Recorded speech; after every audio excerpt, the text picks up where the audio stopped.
की हल्फ बर्दारी की तकरीब गवर्नर हाउस सिंध में हुई। Chief justice Sindh high court justice Sajjad Ali Shah ने सईदुज्जमान सदीकी से हल्फ लिया।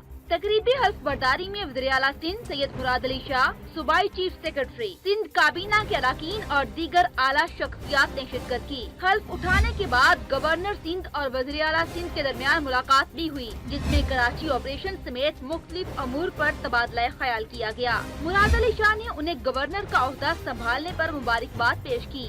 1 दिसंबर 1938 को लखनऊ में आंख खोलने वाले सईदुज्जमान सदीकी ने इब्तदाई तालीम लखनऊ और ढाका से हासिल की।